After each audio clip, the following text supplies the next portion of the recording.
Sorcery, a study on the nature of magic by Grand Archmage Elendrios Whiteclaw. Chapter 1. Understanding Radiance.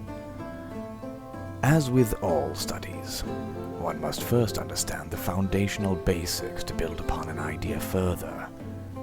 In this case, in order to understand magic, what it is and how it works, we must look inward to ourselves, to our very souls. Even today, our definitive knowledge of Radiance is limited. It may be a way to describe the force of one's will, the actual power or energy exerted by conscious thought and intent. It is a shining force, found within all living things, though for the majority of creatures this power is undeveloped and untapped. In fact, a being can go its entire life without ever drawing out the full potential of the radiance held within them. Radiance is, for all intents and purposes, the soul of a thing, not to be confused with a spirit, though we will touch on spirits later on. They are similar and connected, though not strictly speaking, the same. Now, it should be noted that Radiance has never been physically observed on its own in any capacity. There exists some limited means by which one might read a soul, but that is a topic for another discussion. The effects of Radiance, however, have been observed and are on full display every time someone invokes a glyph, much as we observe the wind through the movement of leaves or the effects of gravity upon a falling object. Radiance is always around us, but only affects us or the world at certain times. As previously mentioned, Radiance exists in an unused state for most living creatures of Alterra. Though when I say unused, I do mean uninitiated or unfocused. It is obviously in use in the way that a creature which is alive has some form of a soul and therefore is making use of Radiance simply by existing. But it is not being actively harnessed. Particularly, Radiance seems unable to be cultivated in most sentient races younger than their 15th season. This is true of all Vel, Thol, human, and even the divergent races, regardless of overall lifespan.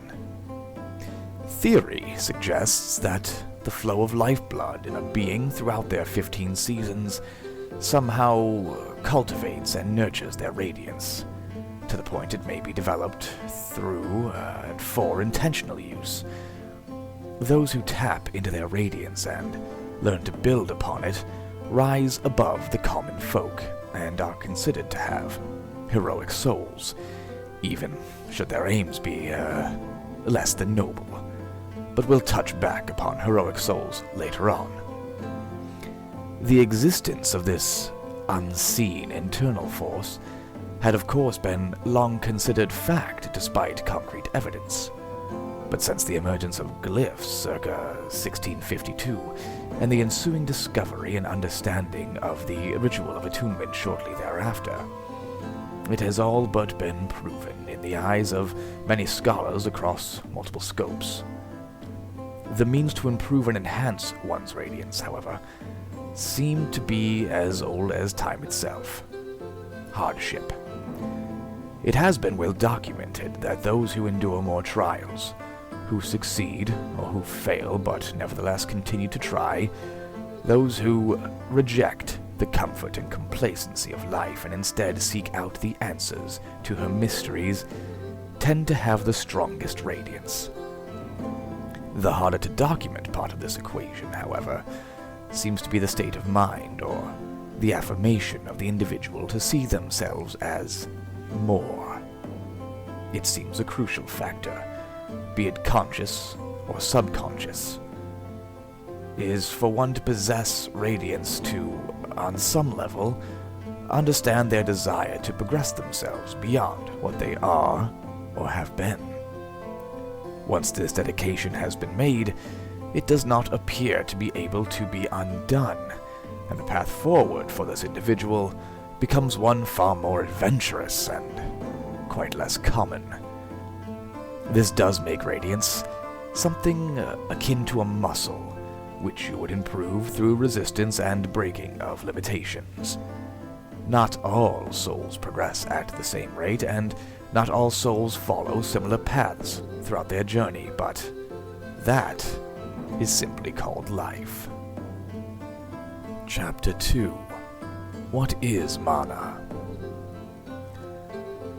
Similar to Radiance exists another mystical force, mana. Mana is found in the very fabric of the world, in all living things and non-living things. It is within the air we breathe, the ground we walk, in our flesh, bones, and blood. Yet, despite this saturation and connection, it is almost entirely unable to be accessed by mundane means, save for some rituals. Some scholars believe that Radiance is the heart of a creature, and in turn, that mana is the mind.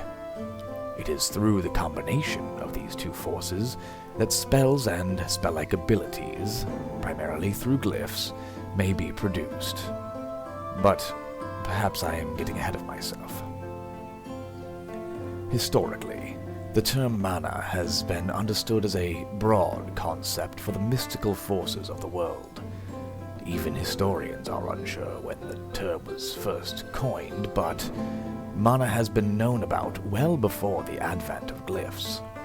As referenced above, there are those of heroic soul and those of not, and mana is found, just as with Radiance, within both. However, just like with heroic souls, the amount of mana is greater and may be built upon, unlike those living common lives. Even the most common folk, even children, do possess some mana, and can, through some means, use it, though to very limited effect. Unlike Radiance, mana has a physical representation, to an extent, within the world, known as essence.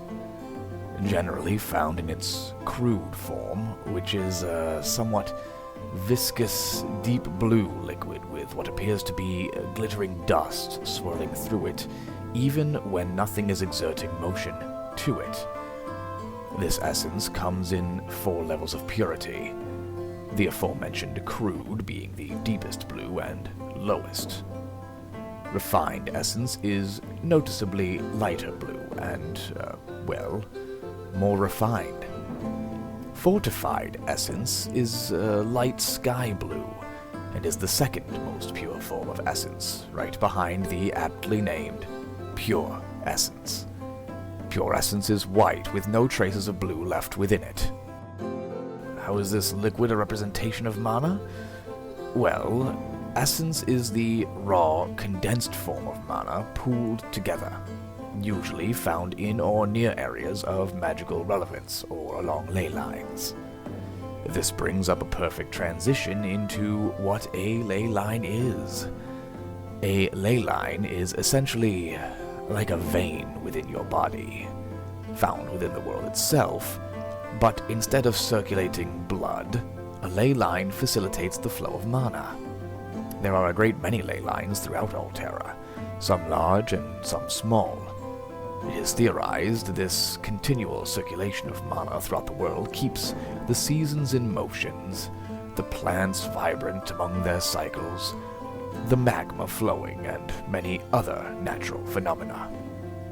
But this school of thought also leads into discussion of the planes of existence, which is adjacent to but just outside the scope of this text. Back to the topic of mana itself. We have established that all things possess it, and living creatures may through some means tap into it.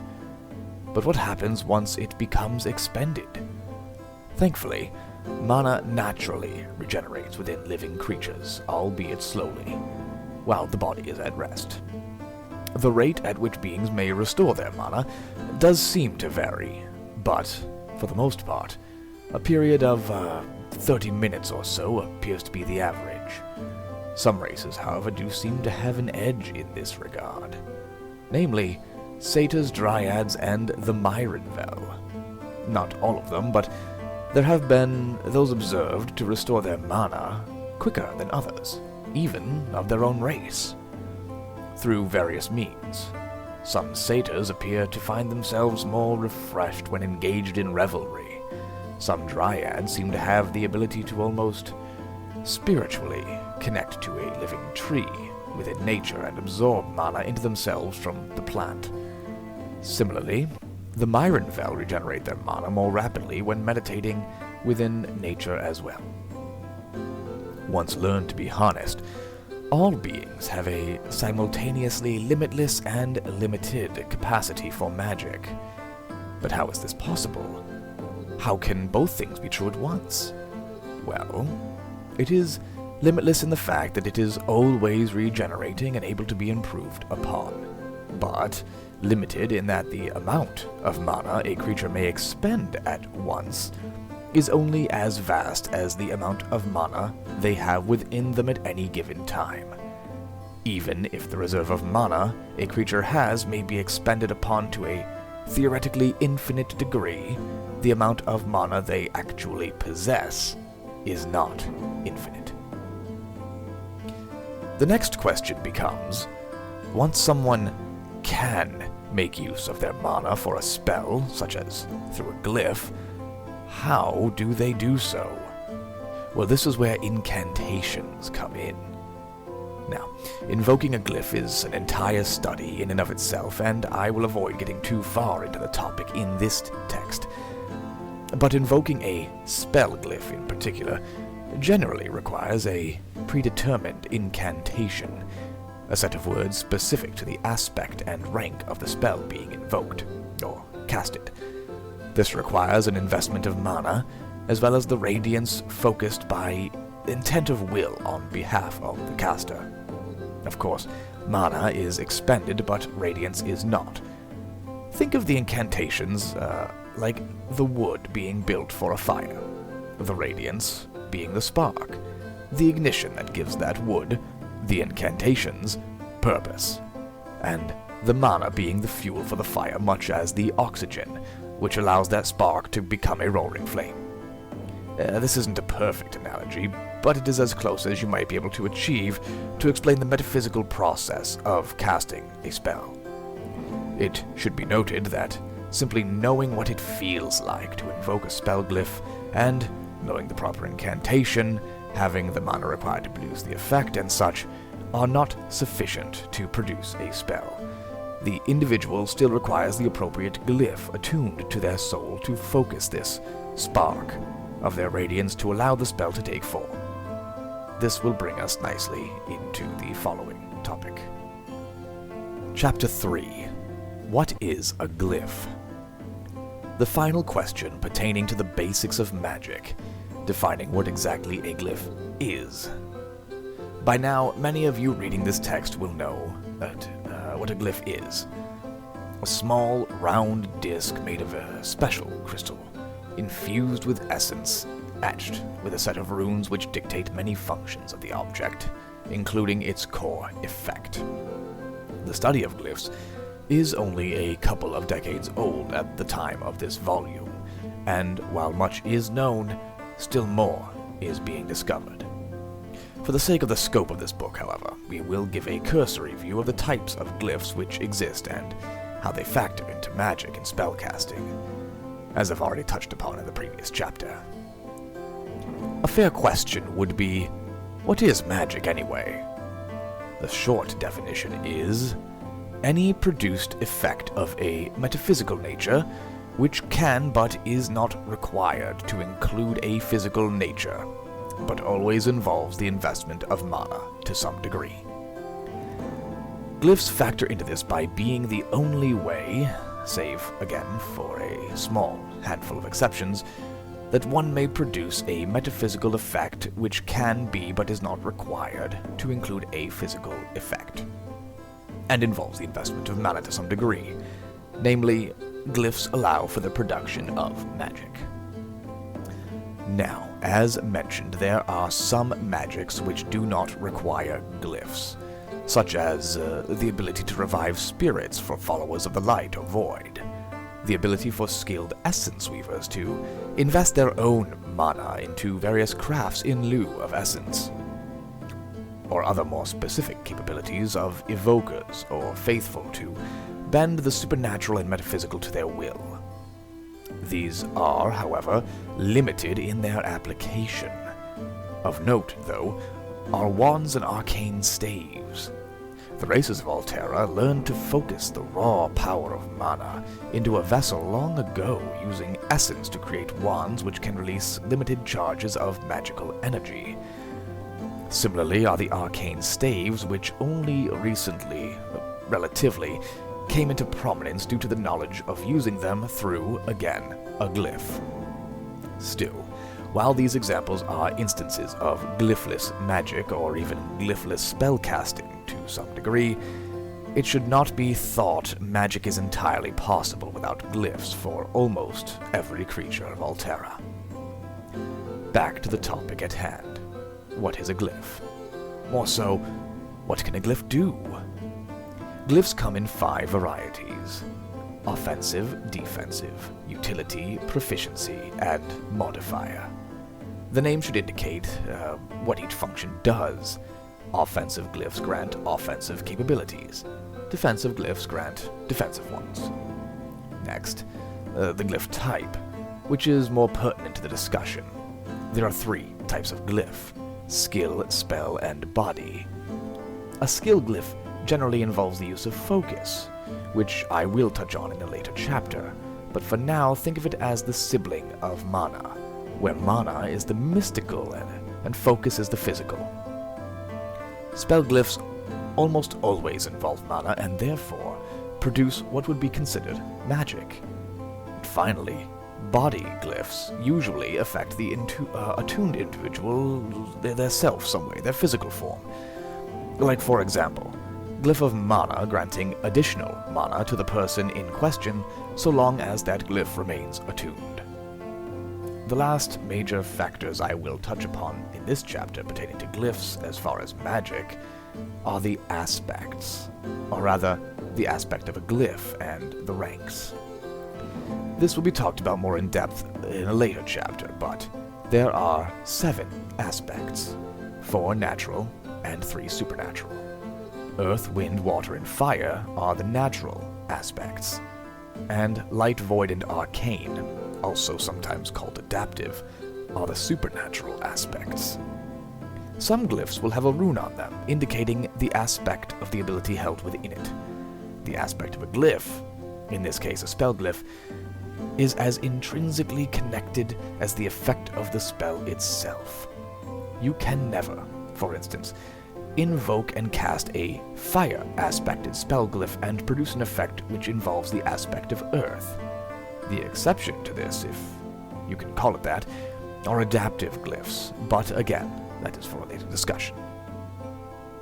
Glyphs come in 4 ranks: common, greater, empowered, and transcendent. This is possibly the second easiest part of the rune to understand, aside from the color of the rune, which dictates the aforementioned function. Each rank of a glyph improves the effect it produces, usually. Sometimes it improves your ability to use the ability efficiently by reducing the cost of the glyph that is imposed upon you. Sometimes this improvement, known as glyph scale, simply does nothing. When casting a spell from a glyph, the core factors to consider first and foremost are the rank and the aspect. The incantation for a common rank fire glyph differs from a common rank water glyph, just as the incantation for a greater rank earth glyph differs from that of a transcendent rank earth glyph.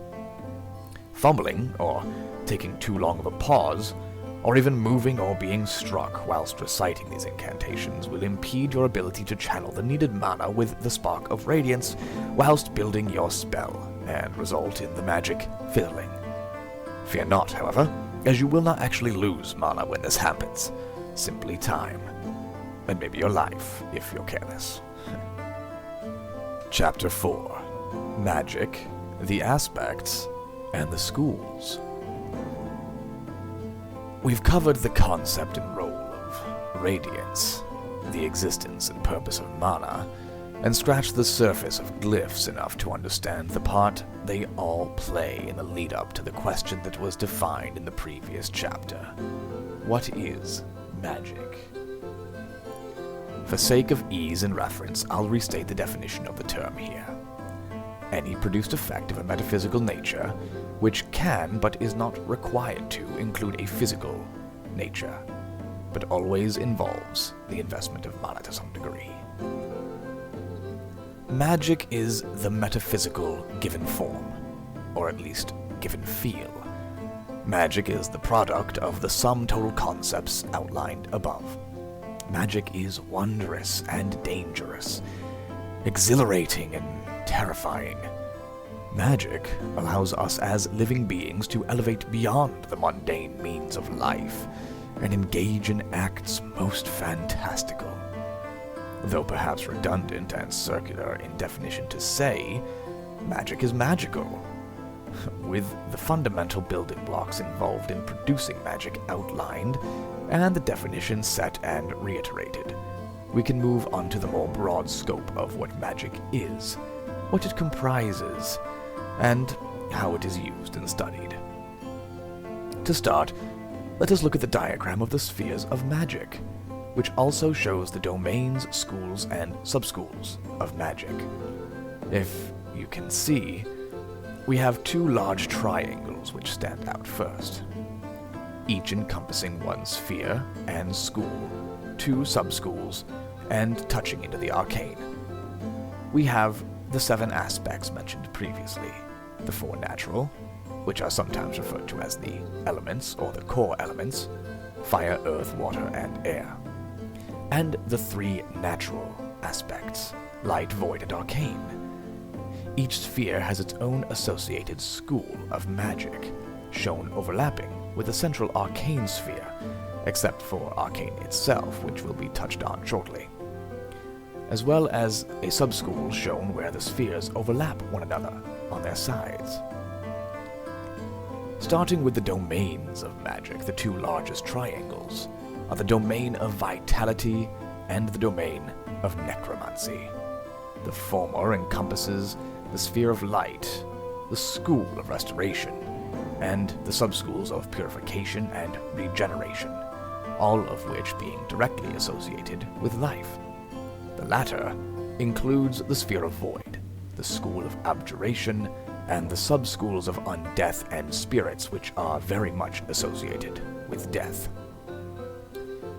The natural aspects, sometimes, as I said, referred to as the core or base elements of Alterra, can be found all around us, and can be considered the building blocks of life. The supernatural aspects are equally as abundant, yet much harder to quantify and explain. Let us look at a prime example showing a similarity as well as a discrepancy. Fire. Easily explained as the chemical reaction of burning, consuming a combustible fuel source, producing heat and light. But what about that light it gives off? Does this mean the aspect of fire and light are one and the same, or somehow connected? Well, yes, but actually no. Fire and light both exist in the observable universe, as we may perceive it, thanks to the arcane aspect, which I will dive into later. But while fire gives off light, it is not the same as the aspect of light in the proper magical sense.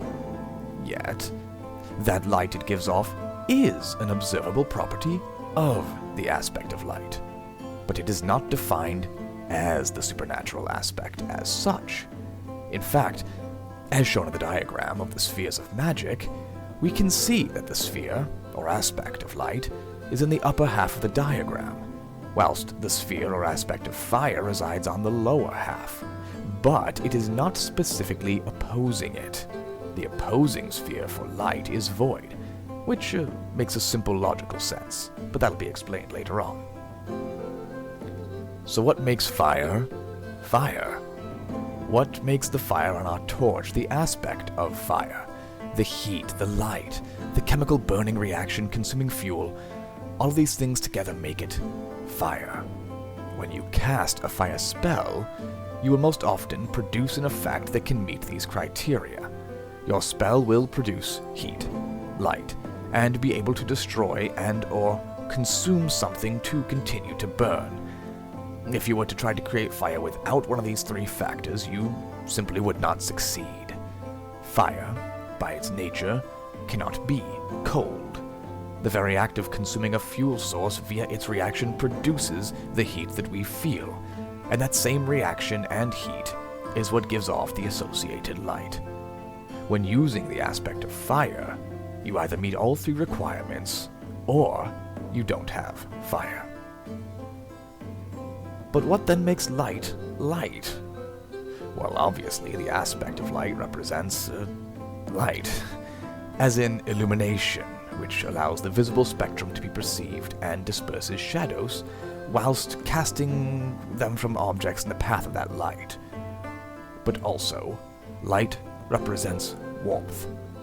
However, this does not mean it is the heat like from a fire, but more of a spiritual warmth, like a positive feeling. Light represents growth and emotion.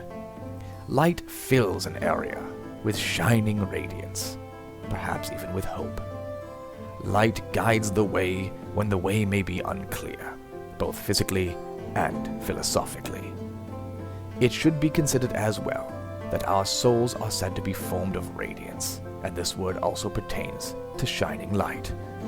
Light represents life itself, as all living things have radiance and therefore are filled with light. With that out of the way, let us cover each school of magic a little more thoroughly. We begin with pyromancy, the sphere of fire, the school of destruction. From a roaring inferno to the lightest flickering candle flame, these are both equally as destructive and yet crucial to life. Fire can represent pain, but also passion. It can represent fear, but also courage. Fire is a versatile and fickle aspect, but it is within every living thing who possesses the drive to seek out their dreams. To understand the aspect of fire is to understand the unpredictability of things as best one can. Fire can be found in almost all aspects of life and energetic things, but the school of destruction is the one specifically associated with this element. To take the raw, uncontrollable energy of the world and harness it into a force to be wielded, with which to break other things down, not only represents the potential and force of fire, but to understand the impact the practitioner can have on the world around them, to warm its heart or to sear its soul. In all forms of unhindered energy lies the heart of fire. Geomancy, the sphere of earth, the school of transmutation. The soil beneath your feet, the stone within your palm, the tree which stands so tall, the leaf dancing without a care. These are some representations of the natural aspect of earth. Earth is steadfast and unwavering. It holds true, and can even be stubborn more often than not. To understand and employ the aspect of earth is to understand stability itself. Earth lends its power to a multitude of magics and abilities, but the school of transmutation is the one specifically associated with the element. To take what already is and reshape it into an untold number of possibilities represents not only the force of Earth, but also its ability to adapt and overcome. overcome. Within all natural things which hold form, earth can be found, and so, therefore, can transmutation find its purpose. Aquamancy, the sphere of water, the school of conjuration. The gentle stream or the calm puddle after a storm do little to tell of the potential power water can hold. Equally life-giving as it can be life-ending, the aspect of water is almost as fickle as fire, yet far more capable of tranquility. Water is among all other things adaptable, which is not quite the same as being versatile. Versatile is to find a use within any situation, but maintaining form. Adaptability, or at least in the case of water, is to fit whatever situation it finds itself in or needs to take on in order to see a task complete. It can represent purity and stillness, but also unhinged emotion or wrath. Known as the substance of life, it is but one component, and as vital as the other three. Yet all beings are made of mostly water. To understand the aspect of water is to understand adaptation and resourcefulness to its fullest. Water can be as terrifying as it can be refreshing, and this is affirmed further by the school of magic associated specifically with water: conjuration. Conjuration is to make something from basically nothing. Similar to transmutation, which can reshape the building blocks of any natural thing, conjuration aims to find the components of those building blocks in the world around us and form them to suit our needs as practitioners.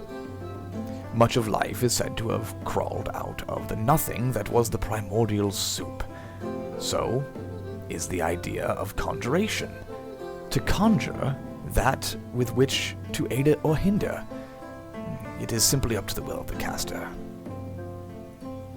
Aeromancy, the sphere of air, the school of illusion. The aspect of air exists all around us, even within us. From a gentle breeze to the breaths we take, air is as necessary as the other elements, natural and supernatural. Though, as with the other elements, air is not just peaceful and friendly. It can quickly turn violent and destructive. And what's worse, when it does, it is nearly impossible to see coming. Still, this is less a reason to fear the air and more cause to respect it. Fire is versatile. Water is adaptive, and air is aloof and evasive, calm and free. To understand the aspect of air is to truly understand freedom. While most living things need air to breathe to survive, too much of it can give the opposite effect and hinder life, even snuffing it out without ever knowing you were in danger. This coincides with the school of magic associated specifically with air: illusion. The art of illusion is to essentially trick someone into believing that which is not real, into seeing, feeling, smelling, or even tasting that which is not there. The illusion practitioner can cause as much destruction as the skilled pyromancer, fill any role as a skilled aquamancer can, or even give the impression of performing the tremendous feats of a geomancer.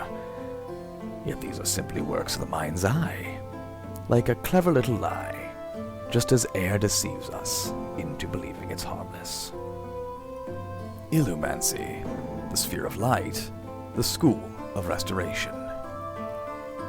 Light is basically the energy of life. It is warm, benevolent, healing, and calming. Light generally represents goodness and the presence of being. That is, it represents something existing, something filling an empty space or a void. The aspect of light can be both reassuring and blindingly potent, even harmful in excess, though this is not the intent of the aspect. The true intent of light is to restore and to shine brightly within the souls of those who wield it. The school of magic specifically associated with light, is restoration, which should come as no surprise to anyone. All healing and restorative spells in the world are derived from the aspect of light, though there are 2 light-based spells which can harm when concentrated enough. The light is especially potent against undead, impure agents of void magics.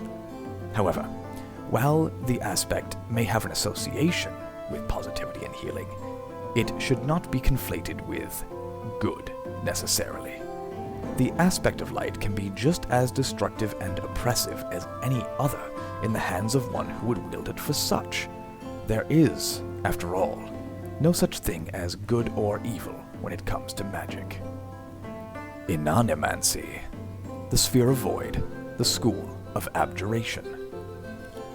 Void is, essentially, the aspect of death, or at least the absence of life. It is cold, somewhat malevolent feeling, chilling and unsettling. Void generally represents negativity or apathy, and the absence of being. That is, it represents the existence of nothing, an empty space. The aspect of void is as eerie and foreign as one might imagine true emptiness to be. The void has no penchant to heal as light does, nor would it have the inclination to do so even if it did, though there are void abilities that can restore life to the wielder. This is done by removing it from another. The void serves only to degrade, decay, and remove from being that which occupies its space, leaving only void. It should be noted, however, that void magic is not evil. It is as neutral as the rest of the aspects and schools, simply darker in nature. The School of Magic, specifically associated with the void, is abjuration, which is the overall study of, ironically enough, defensive magics, but also negation or cancellation of other magics. This makes sense, as the Sphere of Void seeks emptiness, and through this school can counter other magics, leaving nothing left. Similarly, the void can be so vast and empty as to defend against life and be suffocatingly dark. It can meet life and light and counter it pound for pound until there is nothing, and in that nothing, only the void remains. Sorcery, Sphere of Arcane, the School of Arcana. If earth, air, fire, and water are the 4 building blocks of the natural world, and light and void are the forces of life and death, or of being and not being, arcane, or arcana, used somewhat interchangeably, is the glue which exists between the spaces of the other 6 aspects. It is the shapeless, formless canvas upon which the rest of the aspects may be projected upon in a way that we can understand and interact with. This is the most philosophical of the aspects, the hardest to nicely define.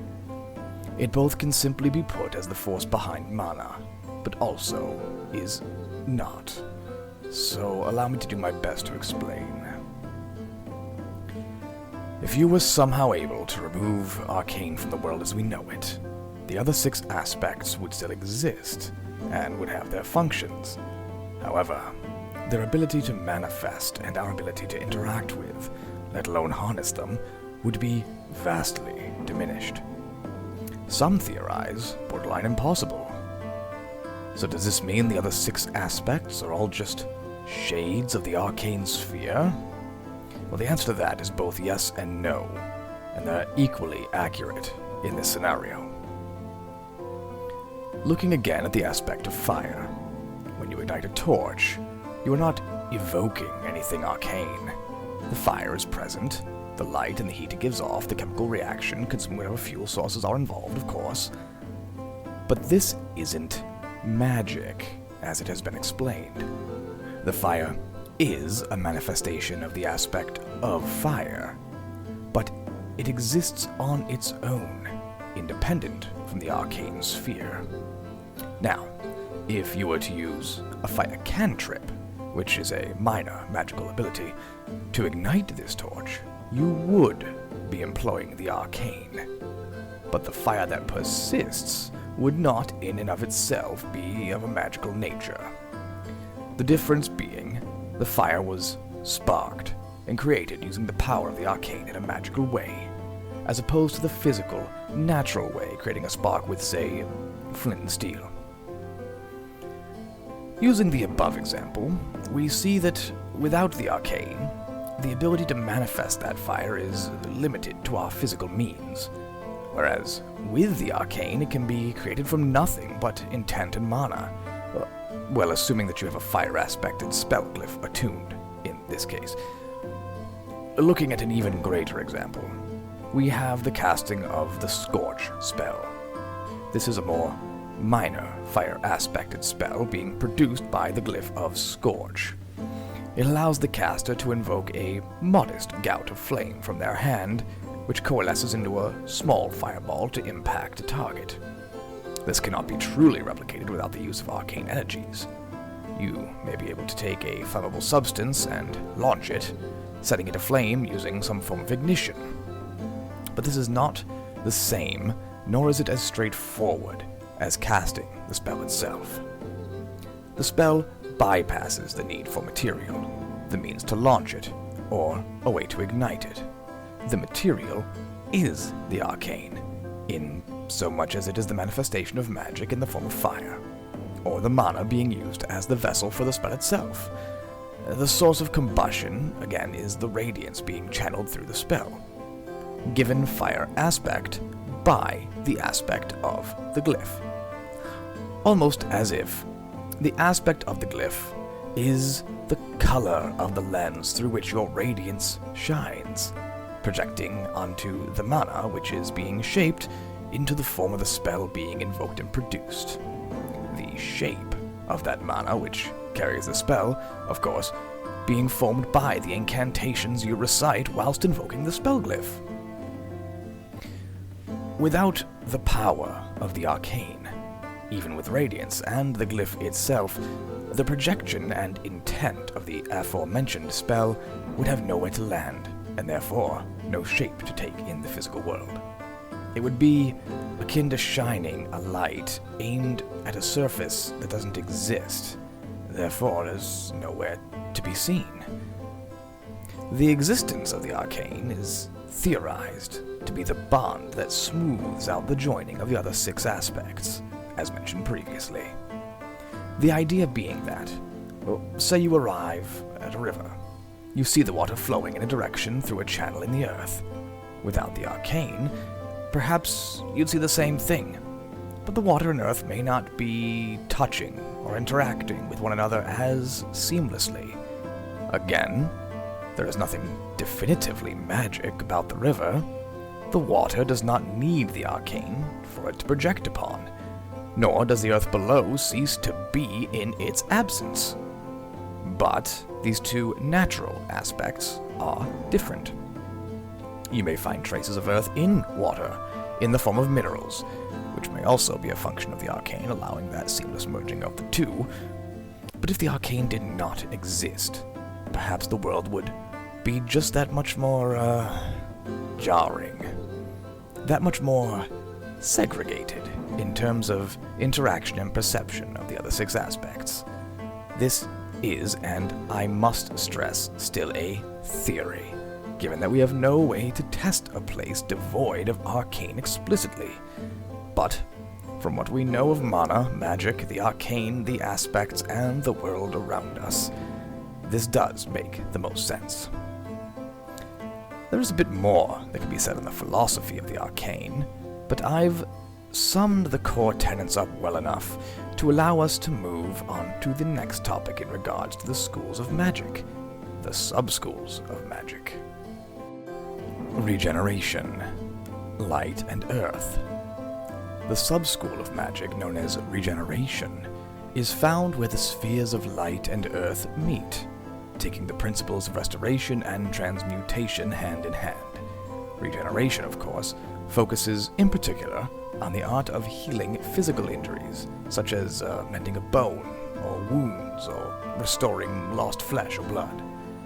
On a more scientific level, the sub-school of regeneration uses the aspect of light to enhance the natural healing properties and promote beneficial growth in the case of cells, while using the aspect of earth to shape or reshape that growth by transforming dead flesh into healthy flesh, or cells restored by the light into other things such as bone or muscle. Banishment, earth and fire. The sub-school of magic known as banishment is found where the spheres of earth and fire meet, taking the principles of transmutation and destruction hand in hand. Banishment focuses on removing a creature from a plane of existence, or at least the immediate area, through metaphysical means.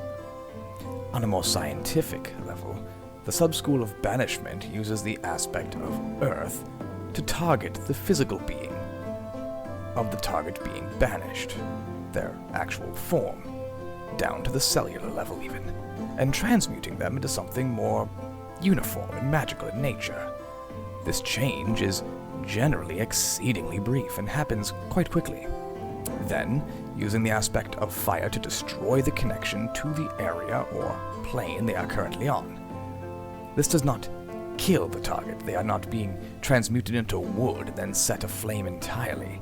They are simply having the magical signature of their being altered just enough to have that signature disrupted, severed, and therefore banishing them, either to their home plane or a different location of their signature altered via the transmutation magic. Undeath, fire and void. The sub-school of magic known as undeath is found where the spheres of fire and void meet, taking the principles of destruction and abjuration hand in hand. Undeath focuses on the improper or incomplete union of body and soul, or even the animation of the body without a soul. On a more scientific level, the sub-school of undeath uses the aspect of fire to animate or give false life to a being with no soul within it. The most common side effect of this is the raw drive for destruction being fueled by the aspect within the creature. Most undead creatures know only the urge to destroy that which is in their path and consume it, much the same as actual fire. The aspect of void and the power of abjuration magic is applied here in a rather interesting way. First, the protective side of abjuration defends the undead vessel from deteriorating too rapidly, or from the urge to destroy itself. This explains how some undead, even though rotting, can persist for decades or even centuries.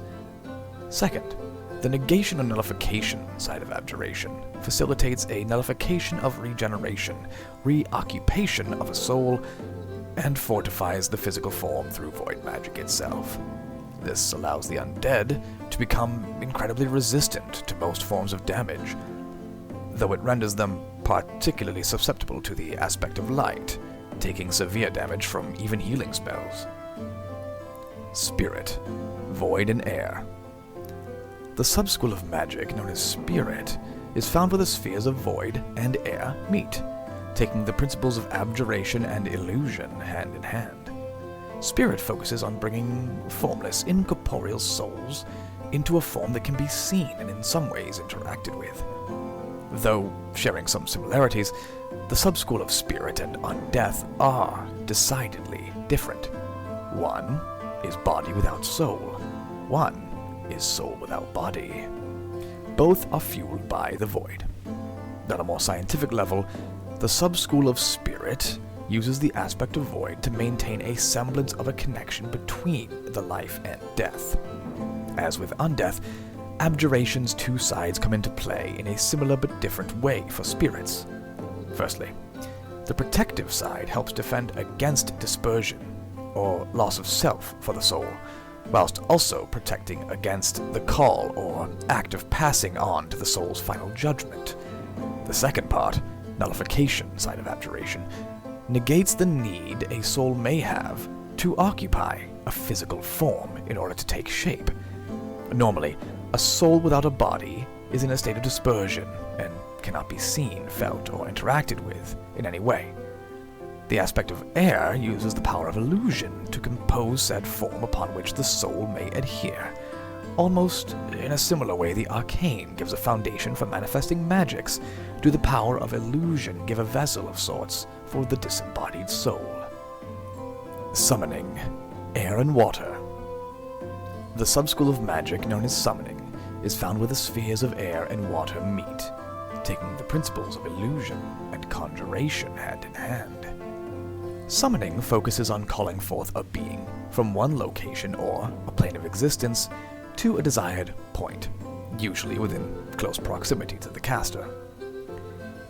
On a more scientific level, the subschool of summoning uses the aspect of air to focus and attempt to manifest an image of the person, creature, or object that is being called forth. This brief, illusory form acts as something of a blueprint for the magic of the spell to read, understand, and connect with. In this way, the illusion is like a signal, connecting that which will be summoned to the location it is being summoned to. Immediately following the temporary construction of this signal illusion, the power of conjuration is used to transfer the exact components of said signal from wherever it may be to where it is being called. While conjuration is the school of making something from nothing, matter cannot be created nor destroyed, and therefore the most minuscule of elements must be pulled from nature to facilitate that occurrence. In the case of summoning, it is using the elements of that which the summoner is attempting to summon as the building blocks, therefore moving it great distances in a brief time. Purification, water and light. The subschool of magic known as purification is found where the spheres of water and light mix, taking the principles of conjuration and restoration hand in hand. Purification focuses on the cleansing and removal of impurities, in most cases harmful effects and abnormalities, from the body, mind, and soul of a given target, be they alive or otherwise. On a more scientific level, the subschool of purification uses the aspect of water to conjure new healthy cells, material, or more abstract concepts, like mental acuity or even resilience of the soul to a lesser degree, while the aspect of light is then used to remove or purge any lingering issues being targeted and revitalize or breathe restorative life into the new constituted factors, if applicable. Just as water cleanses and light inspires hope, these spheres work in tandem to alleviate ailments both physical and metaphysical. The power of conjuration is not sufficient to cleanse an issue, just as the power of light alone cannot fully restore good health to an afflicted being. Both of these aspects must combine to allow such magic to function. Chapter 5. Opposing Magics. If you recall near the beginning of the last chapter, I mentioned opposing spheres when discussing how the aspect of light can be found within the manifestation of fire, about how, while the aspect of fire is on the lower half of the diagram, it does not directly oppose the aspect of light. But what does this mean? Of what importance is the placement of the spheres, schools, and subschools of magic in relation to this diagram? Well, as you may have surmised, the placement of the parts of the diagram were not done haphazardly. First, let me get the aspects of light and void out of the way. These aspects both have increased effect when used on one another. Light magic is harmful to void creatures, as void magic is to beings of the light. These are directly opposed. The natural elements, or aspects, function based on either a clockwise or counterclockwise adjacent system. Looking first at the clockwise adjacent order, also known as the operation of increased effectiveness. Starting with the aspect of Earth, we see the next natural aspect in a clockwise order, is the aspect of fire. Indeed, earth magic is more effective when used against anything fire aspected. Similarly, is fire magic more potent when used against anything air aspected. And again, for these operations you ignore the supernatural elements entirely. Air magic has increased effect against anything attuned to the aspect of water, and water magic is particularly useful against anything of the earth aspect as well. Going in the opposite direction, also known as the operation of reduced effectiveness, any natural aspect will have a greatly reduced effect. Somewhere in the realm of only 50% or so, against the natural aspect adjacent in a counterclockwise order. With this all in mind, what does it mean for the natural aspects to be in opposition? Primarily, it means the aspects are generally incompatible. They do not mix well. While it is possible for someone to have both fire and water aspected spells attuned, and even to attune themselves to both the fire and water aspect glyphs, those glyphs that can alter the actual nature of your mana. This is usually not a comfortable state of being. It can lead to a wide range of side effects, such as reduced mana control, physical discomfort, unease, agitation, perhaps a splitting of personality and increased magical volatility, just to name a few. But what of the schools or sub-schools of magic? Those interact very differently from one another, in that opposing schools of magic can never be present in the same spell. One could never blend the schools of conjuration and destruction. They are just too diametrically opposed in theory, practice, and application. It would be a paradox to both make something from nothing while also destroying that which exists. Similarly for transmutation and illusion, it is impossible to repurpose the building blocks of a thing that is not actually there. Restoration and abjuration might sound like they could coexist logically, but if restoration is the promotion of life and healing, while abjuration does include defensive magics, it also operates on the basis of nullification. Therefore, one cannot promote the restoration of something while simultaneously negating it as well. Sub-schools, on the other hand, when blended in opposition, form the basis of some powerful magical spells and phenomena. Looking at regeneration and spirit, the combination of these two types of magic results in the power of resurrection, or the ability to return a spirit to its physical, living form. While we do know about the art of resurrection and the logic behind it, it does remain a rare ability that is seldom seen across Alterra.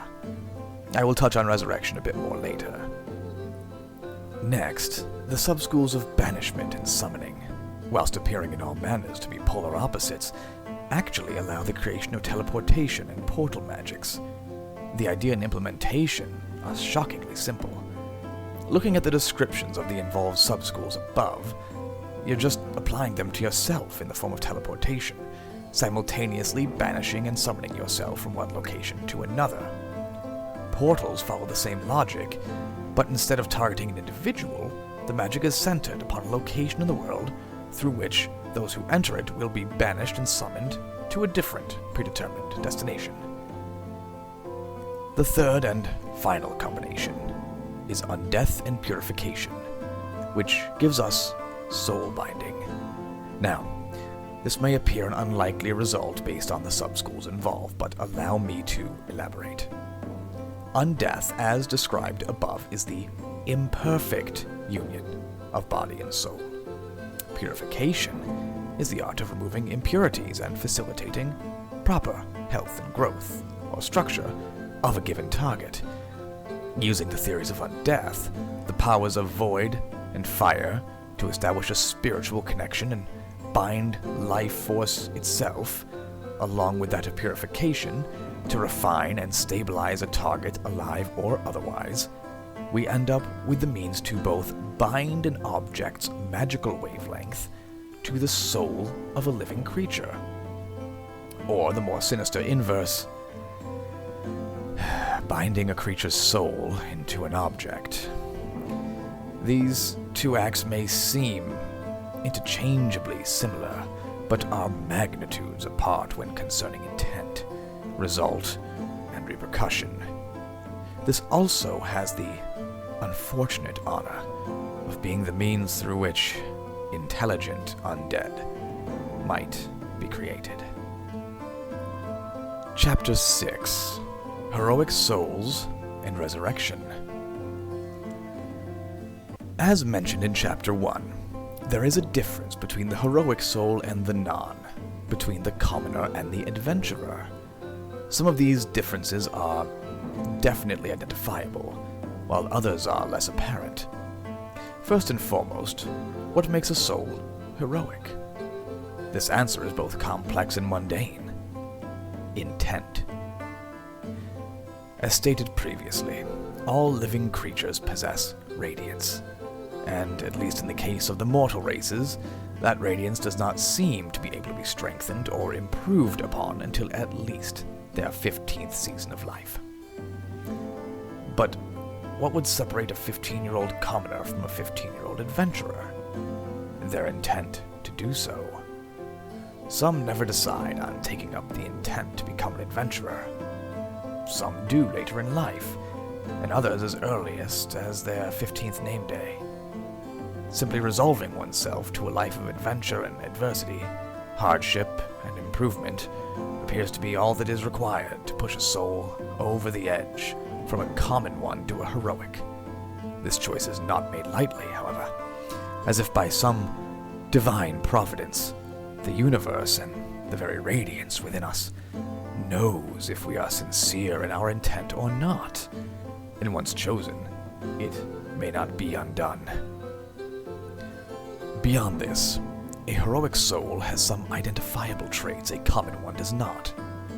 Firstly, their ability to traverse the veil between the material plane, our living world upon which we reside, and the veiled realm, or the spirit world.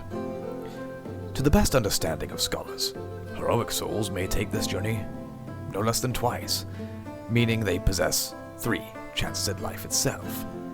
Though some seem to have an even greater potential to accomplish this, such as the 3 divergent races. Common folk have but 1 life to live, and once it is gone, they may never come back to the world of the living. Some common folk, at the time of their impending demise, have attempted to declare heroic intent in order to steal their soul and gain additional opportunity to live. But alas, the universe and their own radiance seemed to understand this deception, and the intent was unsuccessful. The second and final observable trait of a heroic soul, if it can be considered such, is that those who take up the mantle of an adventurer seem to both attract and be attracted to danger or conflict. This is a double-edged sword, as through trial the radiance of an individual may be strengthened, but it is also an ever-present risk of dying, even with multiple lives that such trials ultimately carry. It may also be worth mentioning, common souls can strengthen as well, but their growth has proven much, much slower and less potent. Despite this, records have indicated that commoners who have resolved themselves to adventure later in life have gained some semblance of repressed strength of soul that had previously been inaccessible. I've mentioned resurrection multiple times throughout this text, and while it is rare and hardly a utilized technique, I will do my best to describe it, along with the difference between a spirit and a soul, as well as touching briefly on the Veiled Realm, which would be better suited for a discussion on alternative planes of existence, even though it is technically a side realm of our own material plane. The soul is an enigmatic thing, and source of much theory and debate. I won't rehash Chapter 1, but from what scholars have been able to observe and understand, a soul and a spirit are quite similar and yet entirely different entities.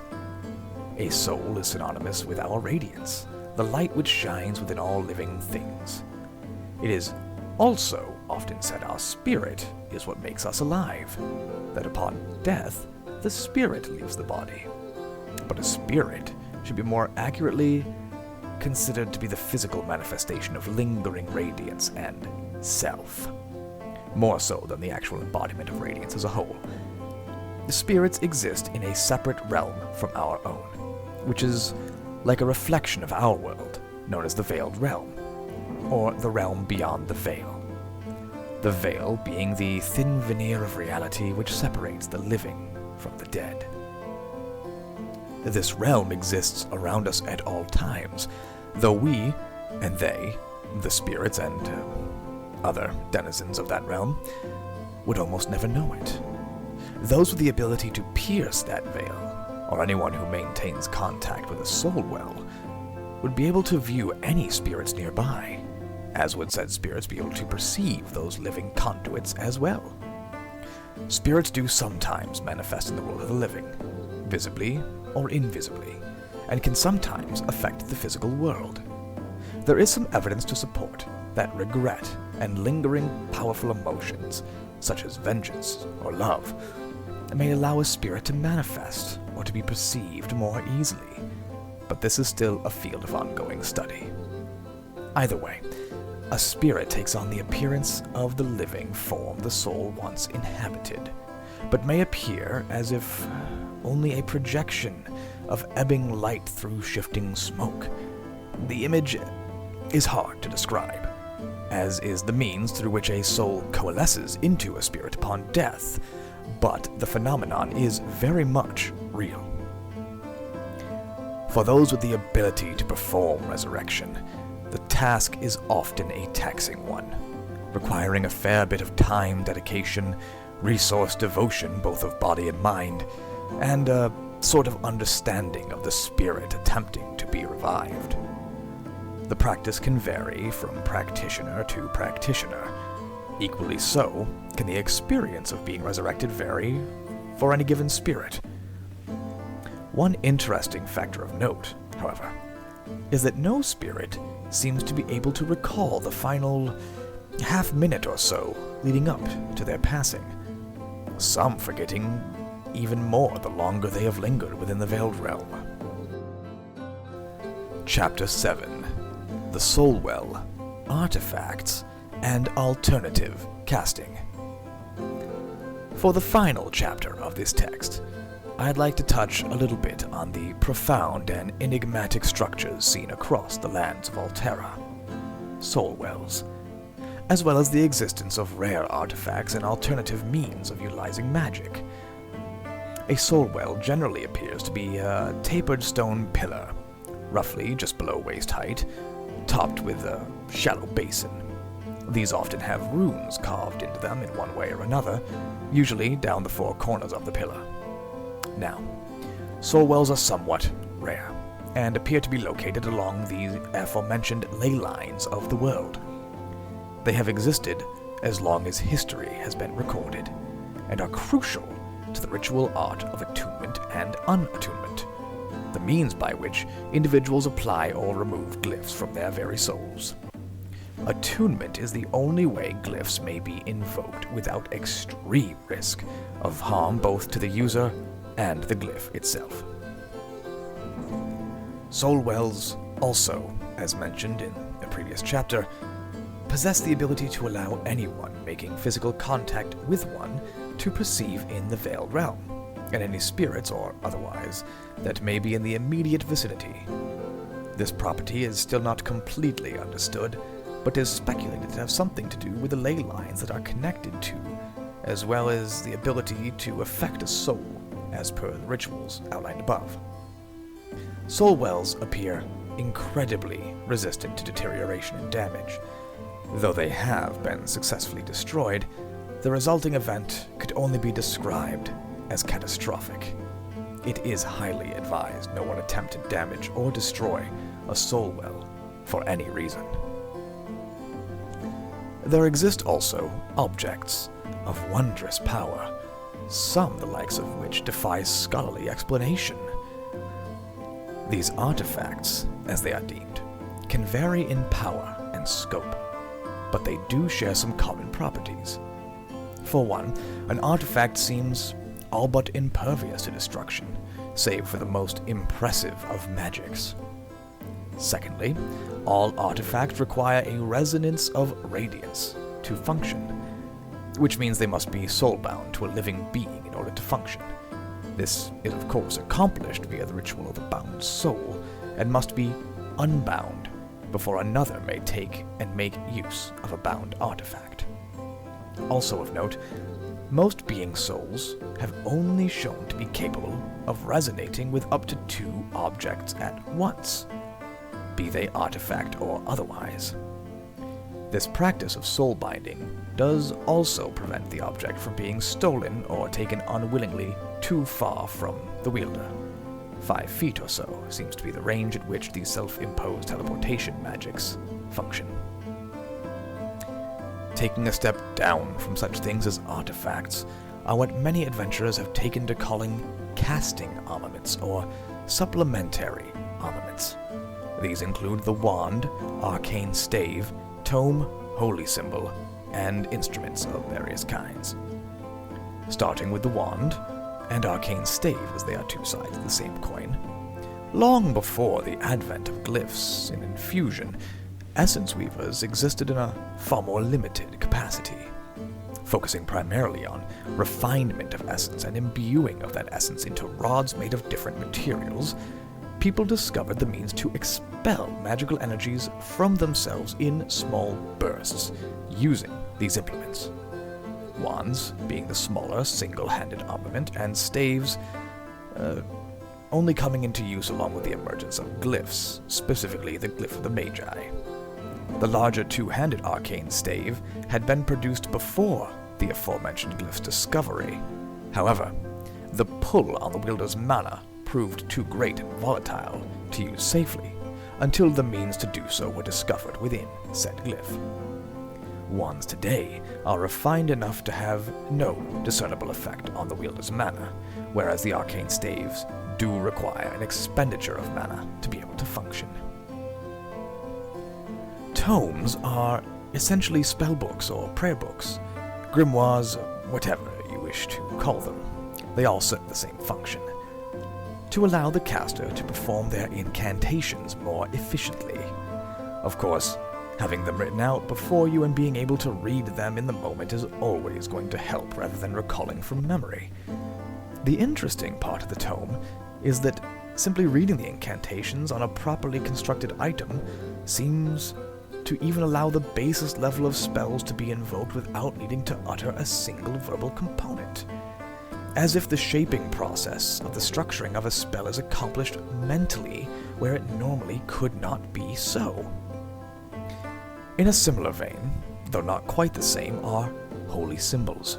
Now, these do require a deep faith in a deity to be effective, and they must bear the symbol of that deity to be effective. As well, they appear to resonate with the number of aspect-appropriate glyphs the wielder has attuned to grow in power. This is often chalked up to the strength of faith within the soul, in the form of radiance aligning with the aspect glyphs, like glyphs for those devoted to a light deity, void glyphs for those devoted to a void deity, and a mix for the rare individual who walks the path of both. Interestingly, it seems through the power of the glyph known as the ordained armament, the effect of a holy symbol may be obtained through the use of an armament associated with a deity through which the devotee devotes themselves to. How this interaction functions is still a topic of fierce debate for academic, glyphic, and religious scholars alike. And last but not least, perhaps the most interesting of all, is the power of musical instruments to produce magical effects. I've mentioned the term resonance multiple times in this text, and that is also the basis upon which instruments are believed to allow for what is called bardic spellcasting. In the place of verbal incantations, the use of an instrument has proven a viable alternative, even if the quality of play may be less than appealing.